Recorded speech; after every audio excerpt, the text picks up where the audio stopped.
सभी साथियों को मेरा क्रांतिकारी जय भीम, नमो बुद्धाय, अस्सलाम वालेकुम, नमस्कार। स्वागत है आप सभी का सोशल मीडिया ही बहुजन मीडिया के पेज पर। और जैसा कि मैंने पहले ही अनाउंस कर दिया था, आज बौद्ध धम्म प्रचारक, बहुजन चिंतक सतीश बौद्ध मेरे साथ हैं। इनसे आज चर्चा करेंगे कुछ विषय को लेकर।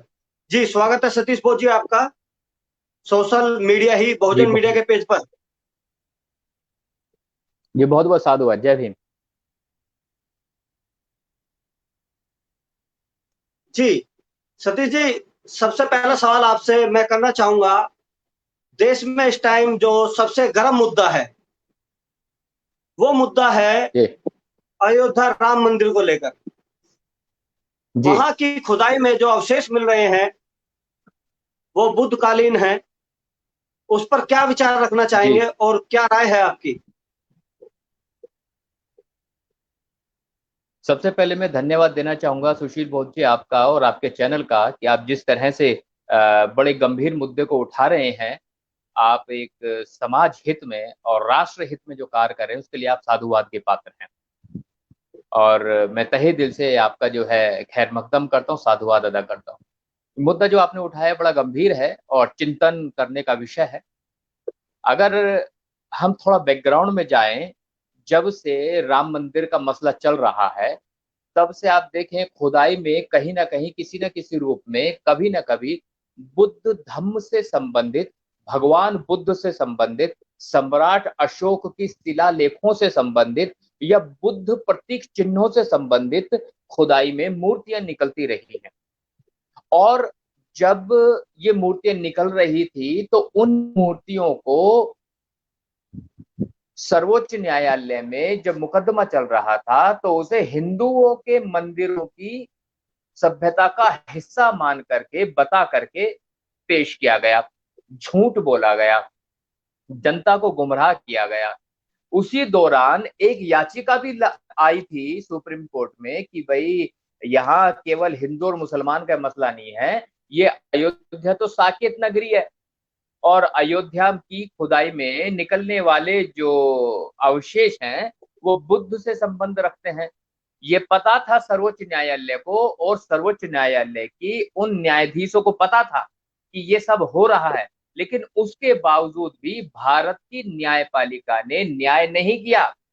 उन्होंने हम बौद्धों की आस्था का ध्यान ना रखते हुए उन्होंने हिंदुओं के पक्ष में उसका आदेश सुनाया। और अब जो अवशेष निकल रहे हैं वो स्वतः ही चीख कर चिल्ला कर कह रहे हैं कि भारत की न्यायपालिका ने हमारे साथ न्याय नहीं किया।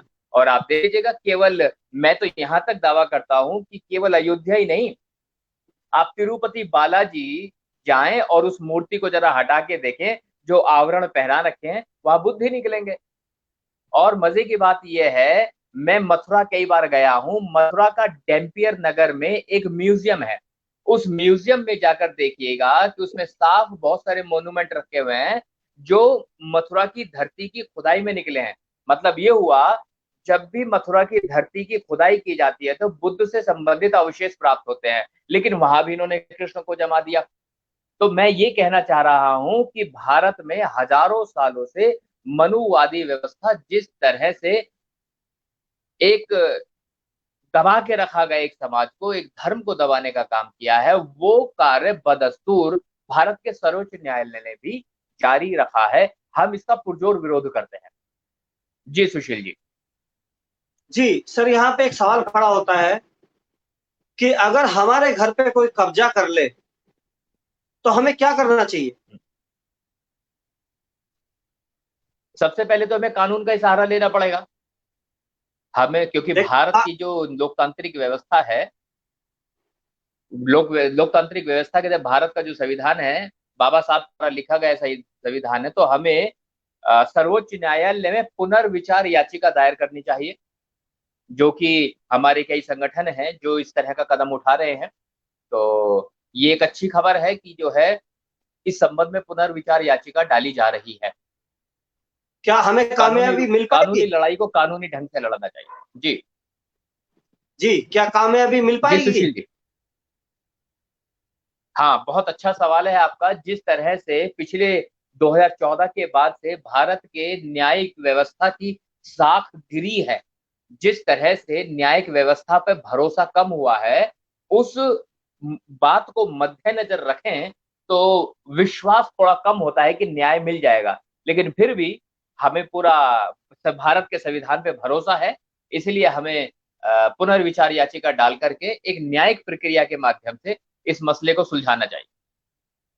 जी, सतीश बोस जी, एक सवाल और खड़ा होता है मेरा कि जी बौद्धों से पहले यहाँ पर मुसलमानों ने कई साल लड़ाई लड़ी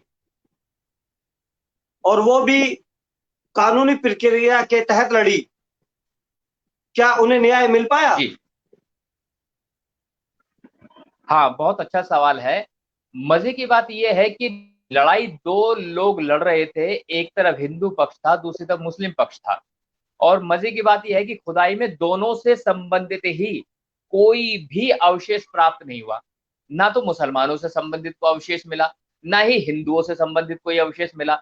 तो मैं ये कह रहा हूं, जिनके अवशेष मिल रहे हैं उन्हें क्यों दरकिनार किया जा रहा है, उनके बारे में क्यों नहीं सोचा जा रहा है।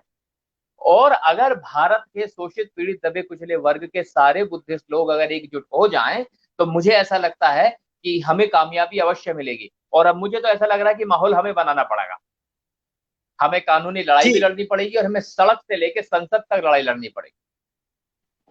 जी, यहाँ पर जो आपका जवाब मुझे अच्छा लगा कि एक माहौल बनाने वाली बात जो आपने कही, वो बहुत सटीक बैठती है। वो बनाना पड़ेगा, उसके अलावा जो है और कोई हमारे पास साधन नहीं है। हम लोगों को सड़कों पर ही उतरना पड़ेगा चलिए, और वो ये मेरा धीरे एक धीरे हो सवाल था पाएगा। जिसका आपने, माफी चाहूंगा, जी एक जी सवाल था एक सवाल था जिसका आपने बहुत ही बखूबी और अपने बुद्धिजीवी होने का परिचय देते हुए दिया। उसके लिए बहुत बहुत साधुवाद आपका। बहुत बहुत साधुवाद। जी, एक सवाल और अब आपसे करना चाहूंगा चलते चलते। कीमती समय है, समय का अभाव सभी के पास होता है, लेकिन चलते चलते एक सवाल और करूंगा कि मौजूदा हालात में एक आरक्षण को लेके देश के अंदर बहुत बड़ा मुद्दा छिड़ा हुआ है। हम्म। उस पर भी कुछ टिप्पणी करना चाहेंगे आप?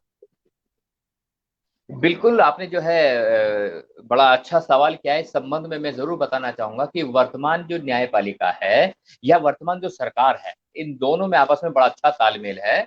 और कोरोना की आड़ में धीरे धीरे शोषित पीड़ित दबे कुचले समाज के लोगों का आरक्षण समाप्ति की ओर लेके जा रहे हैं। ये लोग क्या कर रहे हैं, ये लोग अभी जो फैसला आया है, जो आदेश आया है सुप्रीम कोर्ट का, वो ये कह रहा है कि एक तो SC ST की जो कैटेगरी है इसमें क्रीमी लेयर बनाई जाए। दूसरा, एक सूची बनाई जाए, मतलब जो SC ST में लोग आते हैं वो तो सूची है, ये वो कह रहे हैं कि फिर से एक सूची बनाई जाए।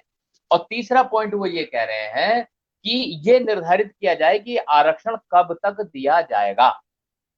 मैं सबसे पहले ये कहना चाहूंगा कि सुप्रीम कोर्ट इस तरह की जो टिप्पणी कर रहा है, क्या सुप्रीम कोर्ट को किसी ने अधिकार दिया है कि आप कानून बना सकते हैं? भारत में कानून बनाने का हक केवल और केवल भारत की संसद को है। अब मैं ये कहना चाहूंगा कि बाबा साहब डॉक्टर अम्बेडकर ने जब हमारे लोगों को, शोषित पीड़ित दबे कुचले समाज के लोगों को आरक्षण दिया, तो वो जो आरक्षण था उसका आधार आर्थिक नहीं था। उसका जो आधार था वो जातिगत दुर्भावना के चलते हुए सामाजिक पिछड़ापन, शैक्षिक पिछड़ापन, आर्थिक पिछड़ापन और धार्मिक पिछड़ेपन को आगे लाने के लिए, उसमें ताकि जो लोग पिछड़ गए हैं या पिछाड़े गए हैं उनको मुख्य धारा से जोड़ने के लिए अफर्मेटिव एक्शन के रूप में भारत में आरक्षण की व्यवस्था की गई थी, जिसका आधार कदापि कदापि आर्थिक नहीं था। लेकिन वर्तमान न्यायालय ये कह रहा है कि क्रीमी लेयर बनानी जानी चाहिए। मैं ये कह रहा हूं कि क्रीमी लेयर किस आधार पे बनाओगे? क्या आर्थिक आधार पे बनाओगे? अगर आर्थिक आधार पे बना रहे हो तो भारतीय संविधान में उसकी व्यवस्था ही नहीं है। अच्छा, अगर मैं इनकी बात बड़ी कर दूं, इनको गुलाब लगा दूं, तो मैं बात ये कहना चाहूंगा, सपोज करो मैं का लाभ लेके मैं करोड़पति हो गया, क्रीमी लेयर का मतलब ये होता है कि अब मैं करोड़पति हो गया, अब मेरे बच्चों को आने वाले समय में आरक्षण का लाभ ना दिया जाए।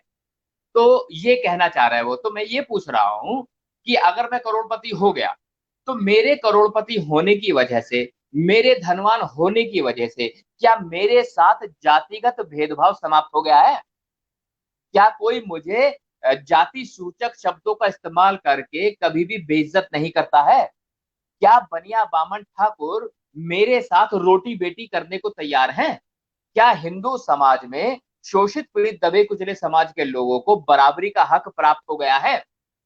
अगर तो प्राप्त हो गया है तो फिर लगाओ क्रीमी लेयर, कौन मना करता है।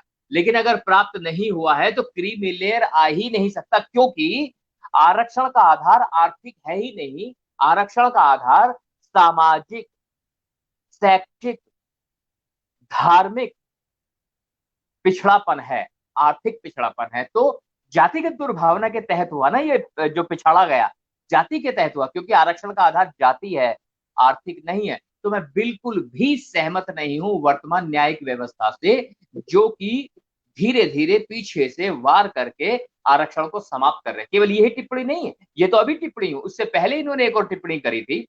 वो आदेश पारित किया, उसमें क्या कहा कि जो शेड्यूल कास्ट और शेड्यूल ट्राइब्स के जो बच्चे हैं वो केवल 15% और 7.5% तक ही सीमित है। पहले क्या होता था, अगर इस समाज के बच्चों के मार्क्स अच्छे आ जाते थे, 80%, 90%, 90+ आ जाते थे, तो वो SC ST की कैटेगरी से निकल के जनरल में शिफ्ट हो जाते थे और एक सीट बच जाया करती थी। लेकिन अब इन्होंने क्या कर दिया कि आपके बच्चे के चक्कों में से 1000% आ जाए, लेकिन रहेगा वो 15% में, उससे बाहर नहीं जा सकता, रहेगा वो 7.5% पे, उससे बाहर वो नहीं जा सकता। एक इन्होंने बदलाव किया। और एक और क्या बदलाव किया, जैसे उत्तर प्रदेश का कोई छात्र होता था तो उत्तर प्रदेश का छात्र दिल्ली में जाके जो है नौकरी के लिए अप्लाई कर सकता था, पंजाब में जाके कर सकता था, हरियाणा में कर सकता था। लेकिन अब क्या कर दिया कि अगर उत्तर प्रदेश का बच्चा है तो उत्तर प्रदेश के बच्चे को उत्तर प्रदेश में ही रिजर्वेशन मिलेगा, हरियाणा में नहीं मिलेगा। तो आप ये देखिए कि धीरे धीरे ये मनुवादी बीजेपी की सरकार शोषित पीड़ित दबे कुचले समाज के लोगों के आरक्षण को समाप्त कर रही है, चोर दरवाजे से समाप्त कर रही है। मैं ये कह रहा हूं कि उसी राज्य में आरक्षण मिलेगा, क्या ये प्रस्ताव संसद में पास हुआ? 15% में ही होगा, उससे बाहर नहीं जा सकता। क्या ये संसद में प्रस्ताव पास हुआ? क्या क्रीमी लेयर होनी चाहिए? संसद में प्रस्ताव पास हुआ। तो सर्वोच्च न्यायालय को हक किसने दिया है यार कानून बनाने का? सर्वोच्च न्यायालय का अधिकार क्षेत्र केवल इतना है कि वो कानूनों की व्याख्या करे और न्याय व्यवस्था को सुदृढ़, बस इतना ही तो है। कानून बनाने का हक भारत के संसद को है, तो जब भारत के संसद को कानून बनाने का हक है तो उन्हें बनाने दिया जाए ना। तो ये क्यों हस्तक्षेप कर रहे हैं? हमारे दिमाग से बाहर की बात जारी है। आरक्षण के लेकर के और अब तो बुद्ध विहार को लेकर के हमारे लोगों को एकजुट हो जाना चाहिए। जितने भी छोटे छोटे संगठन है, बड़े बड़े संगठन है, इन सबको एक मंच पे आ जाना चाहिए। राजनीतिक दलों को एक साथ हो एकजुट हो जाना चाहिए। और कोरोना का मामला ये चलता ही रहेगा, ये खत्म नहीं होने वाला कोरोना का। जिस तरह से हम कैंसर के साथ जिंदा है, एड्स के साथ जिंदा है, भयानक बीमारियों के साथ जिंदा है, तो हमें कोरोना के साथ भी जिंदा रहना पड़ेगा।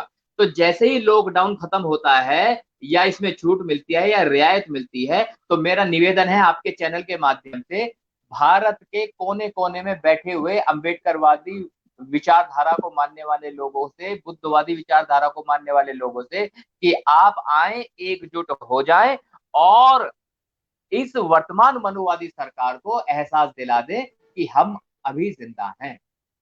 जी, ओवर टू यू। जी सतीश बहुत जी, बहुत बहुत धन्यवाद आपका सोशल मीडिया ही बहुजन मीडिया के पेज से जुड़ने के लिए। और आपके द्वारा जो जानकारी दी गई वो बहुत ही सराहनीय है। और ये आगे भी मैं भविष्य में आपके साथ जुड़ना चाहूंगा। काफी विषय हैं उनको लेकर। तो मेरा क्रांतिकारी जय भीम नमो बुद्धाय आपको। जय भीम नमो।